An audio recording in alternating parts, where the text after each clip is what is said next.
There's been a couple of really interesting conversations about media literacy and research and trusting sources to the point where I'd like to chime in and use myself as a dissection kit. So I talk a lot about COVID and long COVID, like a lot. So I'd like to emphasize my strengths and weaknesses. I'm a scientist and engineer, so I have science background. I've written many publications and I have a master's thesis, a research-based master's thesis. So I have experience in scientific writing, running statistical analyses, and etc. However, I'm not a microbiologist, I'm not a virologist, or even an epidemiologist. None of my direct research has been on COVID. Ergo, I am not a COVID researcher. I am simply a scientist that reads the literature, which is where that nuance comes in when people say, oh, you need to do your own research. Research is coming up with questions and hypotheses, testing those hypotheses, running experiments to test those hypotheses, collecting data, processing data, and then analyzing it, and then comparing that with what's already been presented in the literature, and then publishing it and having it be reviewed by your peers. That's what research is. So for people that are just saying, oh, you should research it, well, that's what research means. It's a misnomer because what they really mean to say is, have you read up on it? And even reading up on something comes with barriers. You have to know the in field language, what researchers mean or are trying to get at when they say something, and then even where to go to get that information.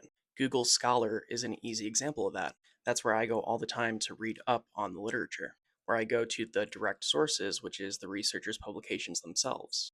And that's something you wouldn't necessarily get if you just type a search query into Google.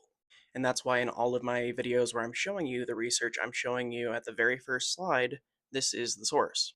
I show you the title, I show you the author, whether this be a scientific paper or a news article, so that you can go find it yourself. Citation, that's one of the first rules of science. So knowing all that, I want to be very clear, I am not a COVID researcher until I would go and actually do research myself on COVID. All I really do is evaluate literature, and then I try to distill and communicate what I understand to you.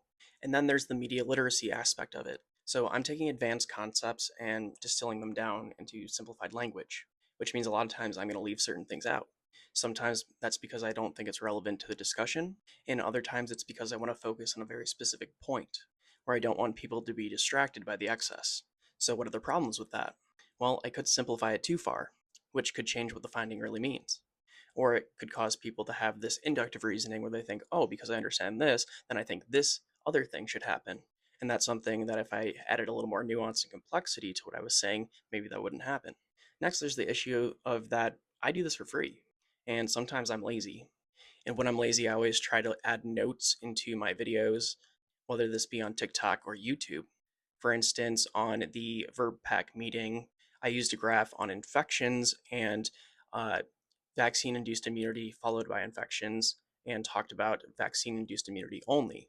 And that's because I was using that chart conceptually to tie in things that we learned from earlier in the meeting from the manufacturers on their vaccine efficacy, in addition to prior studies that we've read and I've shared on here.